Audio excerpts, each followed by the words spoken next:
Mayong adlaw sa tanan. Ari kami diri sa may sitio Pagutok, Milibili, Rojas City.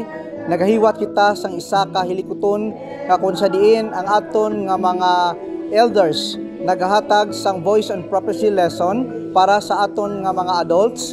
Kag dito sa Piak may ara kita nga Vacation Bible School nga ginahiwat man kag ginapartisiparan ini sang more or less mga 60 ka mga kabataan headed by our Children's Department.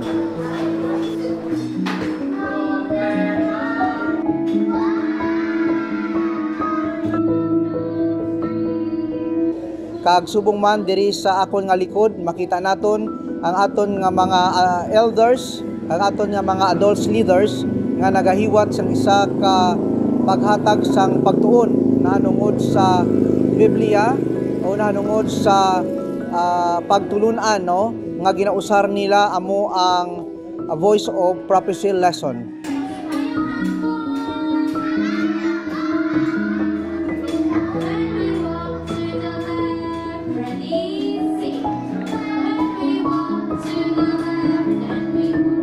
Kag nagapasalamat kami sa mga pumuluyo diri ilabi na gid sa may association nga kung sa diin nag-accommodate sa amon nga magamit ining lugar nga kung sa diin diri ako nagatindog subong amo ini ang lugar nga aton gin-develop naging butangan naton sang kural kag subong man ginpahulam sa aton ini agud nga gamiton naton sa mga palaabuton pa naton nga mga activities diri sa may sitio Pagutok, Milibili, Rojas City.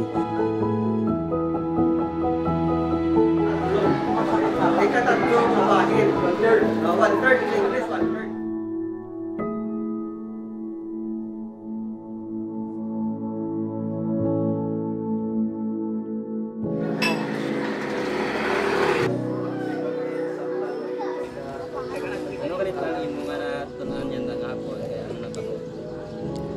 Nagtipon kami kag nagtuon sang mga pulong sang Dios kag may mga ginsabtan kami nga mga pamangkot party sa Biblia para mahaboy sa Lions Den.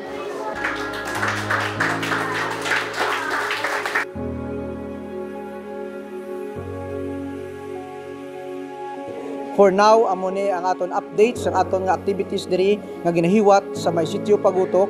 Kag abangan ninyo madamo pa kita sang mga activities nga pagahiwaton diri tungod sang maayo naton nga relasyon sa sini nga lugar.